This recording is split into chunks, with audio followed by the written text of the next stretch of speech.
Saya mengambil giliran awal kerana kita akan bekerja satu ceramah lagi.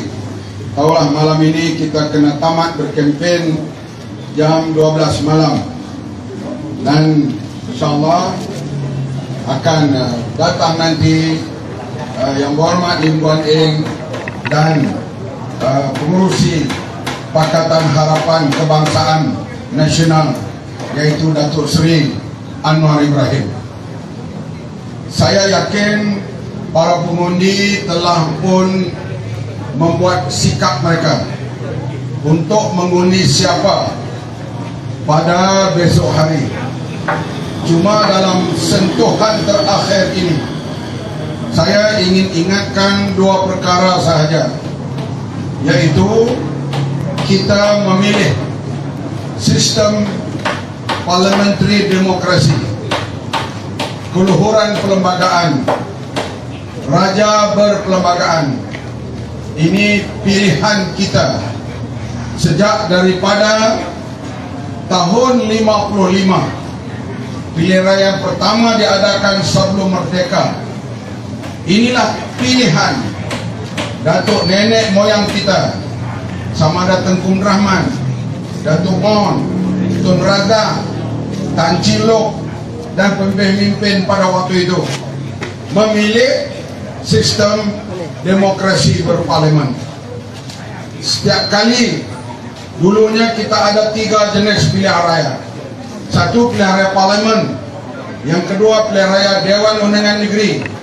Yang ketiga, pilihan raya Majlis Tempatan. Selepas 13 Mei, pilihan raya Majlis Tempatan dimansuhkan dan tinggallah 2 pilihan raya, yaitu pilihan raya parlimen dan pilihan raya Dewan Undangan Negeri. Sudah menjadi persetujuan umum dan diterima siapa yang dapat majoriti kursi, merekalah jadi pemerintah. Yang kurang akan menjadi pembangkang. Sebab itu perikatan menang besar tahun 55, merekalah pemerintah.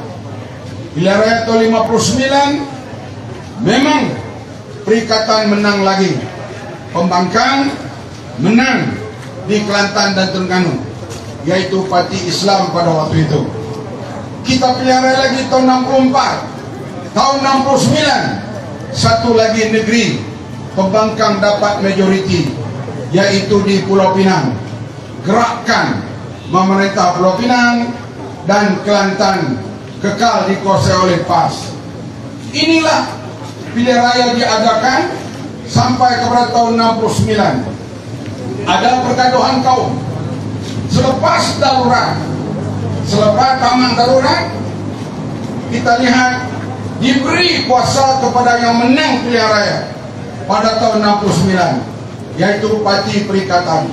Kali ini bertukar nama kepada Barisan Nasional kerana waktu itu PAS dan gerakan menyertai kerajaan, maka parti bertukar kepada nama Barisan Nasional. Tapi lepas darurat tahun 69 diberi kerajaan kepada yang menang, yaitu Perikatan, yang berhormat William Leong sama kita.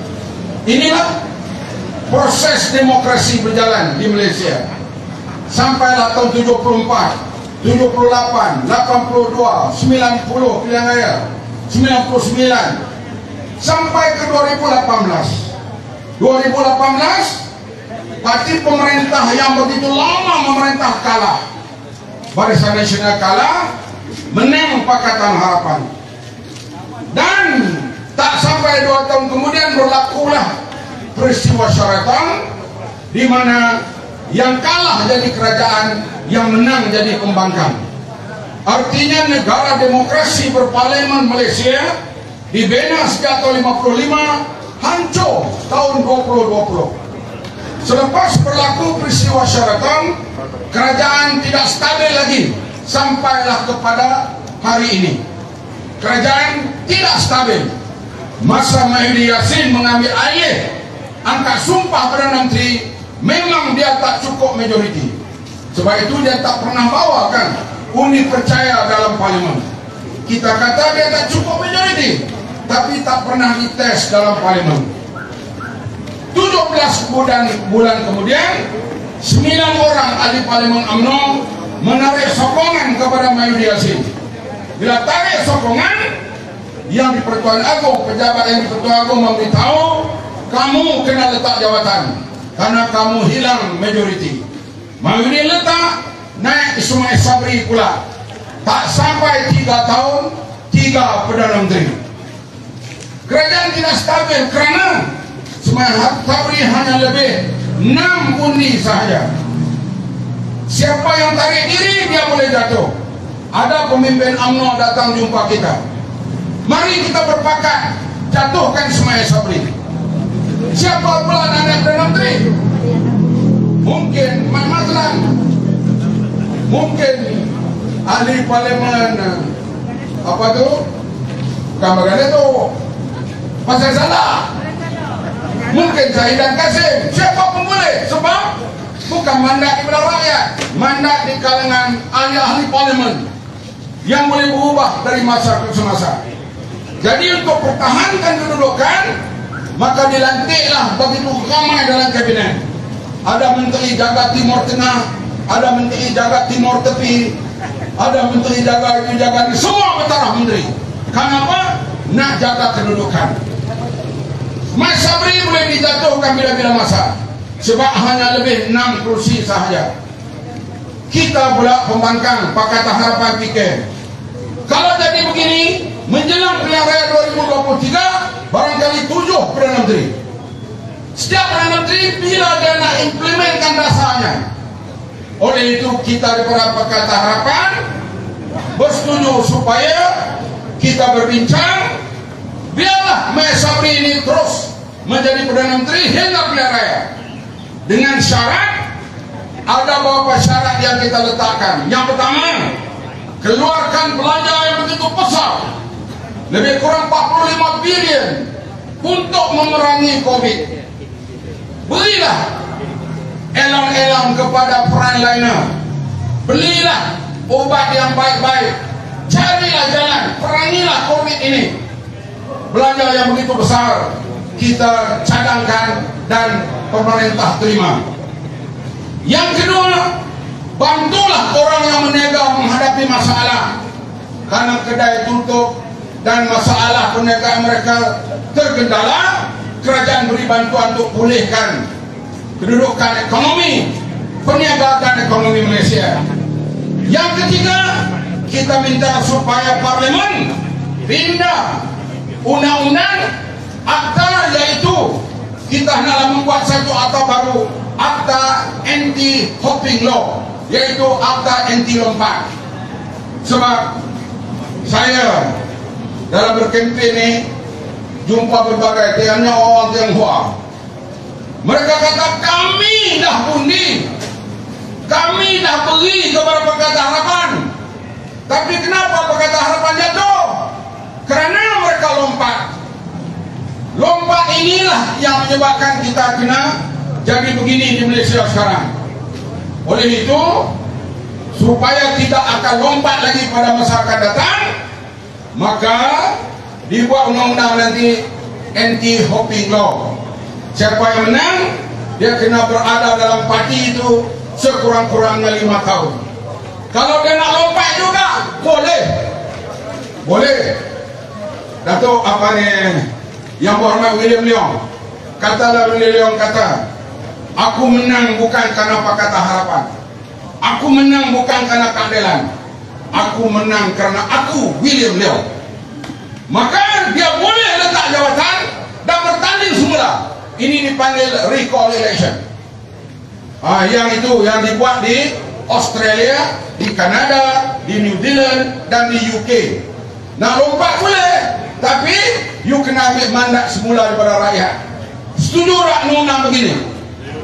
Ini kita pilih admin, kita pilih Nuraida, kita pilih rakan-rakan lain, dia pelari dengan kursi-kursi semua sekali, yang menyebabkan kerajaan kita jatuh.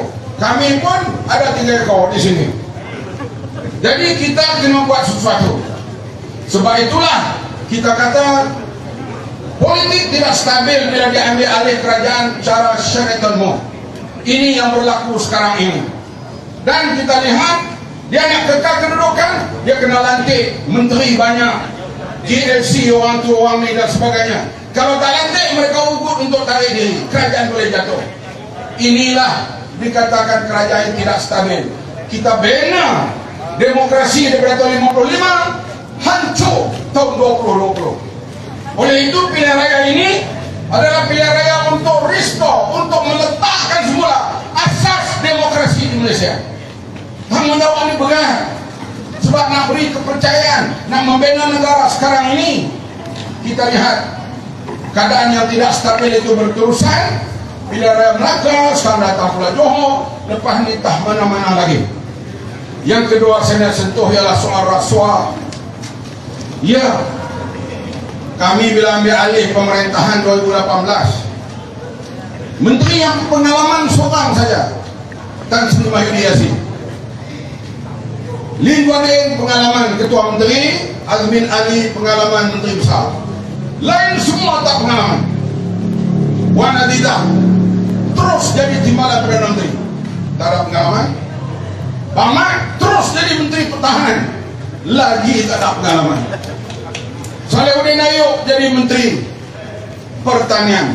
Saifuddin Nasution menteri yang menjaga harga barang dan sebagainya. Mana ada pengalaman?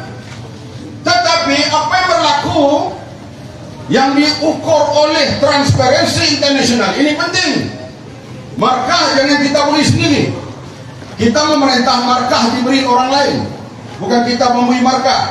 Macam Ismail Sabri kata, menteri-menterinya memenuhi hasrat mencapai 90%. Dia bagi markah kepada menteri dia. Mana boleh? Badan lain yang kena memberi markah. Transparency International yang mengukur indeks rasuah, transparansi rasuah, kita memerintah tak sampai 2 tahun, indeks rasuah Malaysia tempat 61 jatuh ke nombor 51. Ini kejayaan Pakatan Harapan 10 mata. Sebab apa? Kita tak pengalaman memerintah, tapi kita tak pandai curi. Itu yang paling penting. Dan lepas kerajaan kita jatuh, naik Barisan Nasional, KMN, BNN, BNM, mana pun kita tak tahu sebut dah. Sekarang indeks rasuah nombor 51 naik ke 61. Rasuah meningkat begitu dahsyat. Rakyat kadang-kadang dia ingat rasuah kalau orang Islam lah, mereka rasuah mereka lah berdosa, tak ada kena-mengena dengan kami. Kalau rasuah berleluasa dalam sebuah negara, ahli-ahli politik pemerintah kaya, beberapa orang pegawai kerajaan kaya, negara akan miskin, rakyat akan susah. Contoh kalau kita nak tunjuk Finland, Norway, New Zealand, jauh. Kita tunjuk yang terdekat, Singapura. Singapura merdeka tahun 65, sama taraf dengan kita. Indeks rasuahnya, kadar ekonominya sama. Tapi Lee Kuan Yew dan kemudian selepas itu mereka lawan rasuah. Saya ingat Singapura sekarang ini kedudukannya nomor 1 terbaik di Asia, negara yang rendah rasuah. Dalam dunia dia sentiasa jatuh nomor 4 atau nomor 5 rendah rasuah. Apa yang berlaku? Singapura makin banyak duit, gaji menterinya mahal-mahal, gaji Perdana Menterinya mahal, gaji pegawai kerajaannya mahal. Ni polisi ada depan saya, inspektor polis Singapura mampu beli rumah di Johor Baru. Inspektor polis Johor Baru boleh tak beli rumah di Singapura? Boleh tak? RM5,000, RM6,000. Singapura kalau gaji dia RM5,000 sudah RM15,000. Dia mampu beli rumah di Johor Baru. Kita artinya nilai duit begitu upah mereka makin hari makin tinggi. Tak lama lagi Singapura akan bayar tukang sapu sampah RM10,000. RM10,000 kecil sebab 3,000 Sing dollar. Ini bila rasuah rendah, ekonomi naik dan rakyatnya akan senang. Contoh yang paling mudah kita lihat lagi yang rasuah tinggi, Indonesia. Allah, rasuahnya agama Pak Harto ke bawah dulu. Bukan setakat rasuah bawah meja, dengan meja-meja sekali. Seorang yang kena cukai 1 juta, dia main dengan pegawai kerajaan, dia habis 100,000 je. 900,000 dia dapat selamat. Uang dia banyak, dia datang simpan di Singapura. Kerajaan makin hari makin tak ada duit, tauke banyak, bilin dia banyak di Indonesia. Bila berlaku reformasi, tadi bila teriakan reformasi tadi tu, naiklah Bapak Habibie, kemudian pergi kepada Megawati, pergi kepada Gus Dur, pergi kepada Bambang Susilo, dan pergi kepada Jokowi. Mereka lawan rasuah. Berapa menteri masuk jail? Nida yang telah dihukum oleh 4 hakim datang sini, bosku. Ini apa manusia ni? Paling pelik dalam dunia bangsaku, sama bangsa Melayu. Di Indonesia menteri ke kepala daerah beratur masuk jail kalau terlibat dalam rasuah tanpa kasihan belas. Kalau di negeri Cina tembak William, kadang lagi tu kita orang kita tak sesuai lah benda begitu, dengan komunis. Tapi mereka lawan rasuah semua. Indonesia dulu ni masa tsunami, kita pergi nak beri bantuan, setiap sekatan jalan raya tu kena bayar pada polis dan tentera RM500, RM300 korak. Balik di airport, pegawai custom pula tepuk poket kita, tinggalnya pak uang rupiah itu dia suruh tinggal kat dia. Kenapa? Tali silaturahmi kononnya kalau bapak dia. Ini rasuah Indonesia. Dia nak cop pasport kita, dia nyanyi dulu, dia nyanyi lama, dia tak cop, kita bagi RM10, pum, itu di airport. Bila berlaku reformasi, mereka ubah lama rasuah. Sekarang di Indonesia di airport semua tak ada lah minta duit ini. Jakarta pula dah tak muat pembangunannya, dia nak pindahkan pula ibu negaranya pergi ke Kalimantan yang nilai bangunan yang baru dia nak buat ni 380 bilion. Gaji untuk pekerja mereka di Jakarta sekarang minimum $400. $400 lebih kurang 1.700. Kita minimum baru 1.200. Kenapa jadi begitu? Indonesia mula banyak duit. Pertahanan mereka, kita mula industri pertahanan. Tapi kita buat kapal tak siap. Beli helikopter tak sampai. Beli kapal selam Raja Baginda dikatakan dapat 500 juta. Berlaku berbagai penyelewengan dalam semua kementerian. Negara kita makin kurang uang. Indonesia lagi banyak uang, maka sekarang ini industri mula berpindah ke Indonesia. Graduate doktor belum tentu ada kerja kita. Yang graduate lawyer belum tentu ada kerja. Graduate engineer sekarang kalau dulu 4.000 swasta, sekarang 2.000 tak sampai. Oleh itu soal rasuah ini jangan main-main. Mulakan azam kita untuk memerangi dan lawan rasuah dengan semuanya mengundi calon-calon Pakatan Harapan pada besok hari. Boleh atau tidak? Ini serius nih. Sebab kita dah buktikan dalam masa tak sampai 2 tahun kita dapat turunkan 10 mata. Namun 61 ke 51. Kalau Pakatan Harapan memerintah sampai 2023, kemungkinan kita dapat turun ke angka 35-36, maka dia kembali kepada Malaysia di waktu menjadi Tiger of Asia. Tapi sekarang jatuh menjunak balik karena rasuah meningkat. Jangan kita anggap bukan rasuah main-main. Saya kata tadi, mereka yang lampas kerajaan, dia dapat jadi menteri, dapat projek dan sebagainya.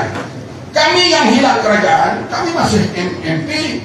William Leong ada elon, saya ada elon, PJ menteri pun ada sikit. Yang susahnya rakyat, yang kita heran polis iri muka main bila bosku datang. Orang tu tak paham, dia tak kata dia curi. Yang kita ni mereka datang dan mana salah, nak denda malam ni. Sampai bila kita berada dalam itu, sebab itu masa ni telefonlah kawan-kawan, telefonlah kawan keluarga, telefonlah semua pada malam ini, hantarlah WhatsApp dan sebagainya. undi calon-calon daripada Pakatan Harapan. Di sini calon keadilan kita, saudara. Ada. Boleh? Boleh? Boleh. Jangan. Saya dengar dunia ini kalah jalan. Saya tengok 2-3 kedai kopi, saya tengok tadi memang harapan itu ada, umur rakyat begitu tinggi. Tetapi kena kita berusaha di saat terakhir ini. Berapa jam saja lagi sampai tempat mengundi pun kita WhatsApp dari saudara kawan-kawan. Balik yang duduk di Kuala Lumpur dan sebagainya sempat balik lagi untuk buat perubahan, bukan main hadirin sekalian. Bukan perkara main soal corruption ini. Dan Malaysia sekarang terkenal perbicaraan yang berlaku di Amerika Syarikat, hal YMDB. Saya pun tak tahu lah. Saya bukan lawyer, terkejut dengar. Nak simpan, nak guna duit, berseronok dengan perempuan pun guna duit kita. Ini satu perkara yang cukup dahsyat. Saya tak banggalah perempuan Melayu begitu terkenal, nilainya 10 juta US dollar. Bintang Hollywood pun orang tak payah banyak tu. Tak apa dia nak berseronok dengan siapa, itu hak dia. Tapi bila guna wang rakyat, guna wang NDB yang rakyat kena pikul, rakyat mesti kena bertindak.